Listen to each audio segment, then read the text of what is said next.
Good evening. You're listening live to Rob's Redwolves review. Week 6 of the 2020 NFL season put the Washington football team against the Giants in a stunningly, surprisingly, but not if you're a WFT long-term fan, loss to the Giants 19-20, and a really sad display of what could be, should be, and same old when it comes to the Redskins. So let's just talk off about the overall play of the Washington football team versus the Giants. Overall, game-wise, physical game, a lot of hard hits, people flying around. I think for one of the first times this season, watching the Washington football team, you didn't really get a lot of crowd noise, the fake stuff that's been piped in here. So it's pretty quiet. So you could really hear everybody flying around. I think that's really important because as far as the defense for Washington football team in the second half, things seem to kind of come alive. Early on here in the first quarter, of course, you got Sadiq Charles getting out with an injury early on. Unfortunate those things happened. Didn't really get a chance to play, so you didn't get a chance to see what he was capable of doing. So you're like, uh-oh, here we go again. But I thought, despite the fact that Washington really seems to start slow, they did a decent job of pulling it together, starting in the second quarter a little bit, getting it closer to halftime.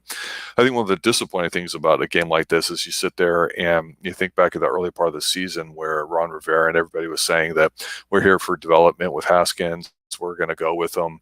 And then, of course, over the past 2 to 3 weeks now, where you've had a lot of interesting things come out about Haskins and his inability to actually work at his craft, it appears, if that's true. The fact that leaks were coming out, which is not a good thing at all. There's a lot of trending Haskins talk currently going on Twitter where people want to say, well, Kyle Allen sucks, so Dwayne Haskins is, could have been doing just as good. And then you have other people saying, oh, he should go to Pittsburgh or whatever. Well, the bottom line is you're playing a game today. You're forgetting what the yardage is and all that. This was a game, and it was winnable. And it was winnable in the sense that you had the Washington football team at the end there in a position to win, and you screwed up. And so here's the problem going into the second quarter and halftime. When you go into halftime like Washington football team did, and you put together at least a somewhat respectable-looking drive, not the greatest, but certainly, good relative for this team's performance. You put yourself in a position where you go into halftime going, okay, we haven't played our best football. We can play better football. And yet here we are, 1 or 2 scores away. Let's just hold on. Let's make some adjustments. And unfortunately, I think for Scott Turner, he's going to get called out a lot in this game for throwing a lot of these screens that don't seem to be working, or the play calling, not a lot of shots going downfield. Because once you got into the third quarter, you got the sense that the Giants were just going to take away with it. Then you get a nice situation that you go, hey, this is an opportunity that if we're looking at it legitimately, maybe the Washington football team has turned a corner, not just on one play, but on a feeling of, hey, this is our time. We can go ahead and win the game. You get where the defense starts hitting pretty hard. They really crushed one guy, knocked him out of the game, maybe with a broken neck. I mean, it was just a sick hit.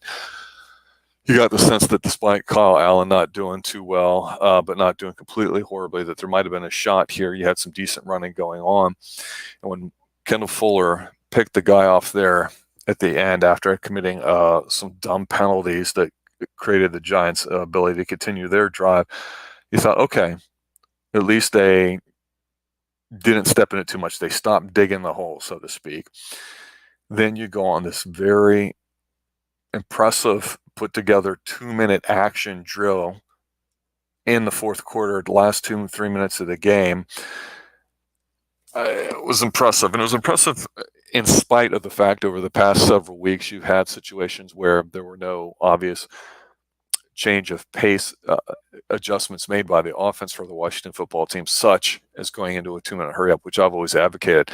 I did think that Kyle Allen actually looked pretty good in the second half compared to the first. He had one shot where he's scrambling, where he threw it sidearmed and was on target, but despite the talent he's got, he's still a bit raw like Haskins, and that was nowhere more on display when he may have thrown a few balls away with the right balls to throw away, but then also took some sacks that he shouldn't have.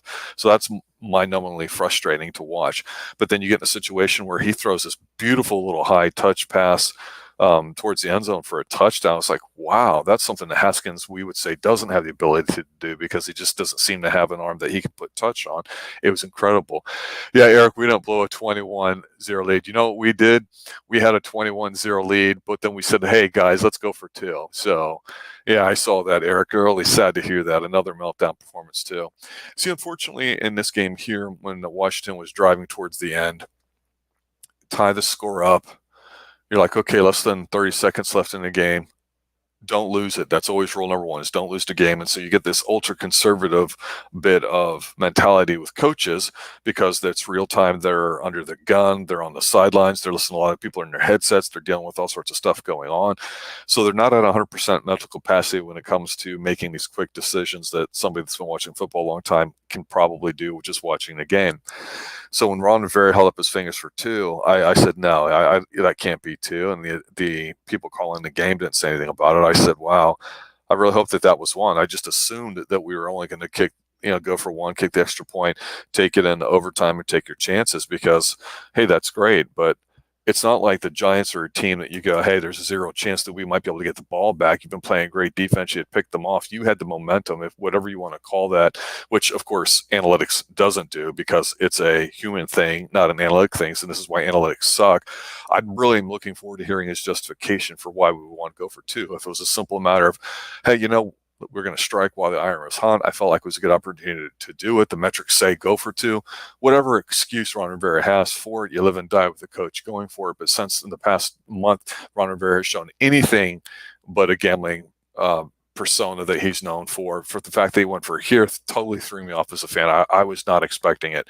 Wasn't happy about the decision. Even if they'd made it, I still have been sour about it. It's just, to me, not the right play that you do there. And for, again, a coach that over the past several weeks has not done the best of job of covering for why Haskins has gotten pulled, the fact that leaks have kind of come out, the kind of not knowing where he stands as far as development of players, or no, we really need to win now. We've got a stretch of games, I think does everybody a disservice. And if you're as a coach thinking, okay, we're hot right now, let's go ahead and go for two, I'll win everybody over, I believe in you, which is what everybody was saying. Such a millennial PC kind of attitude to have now in coaching, which is never a good thing.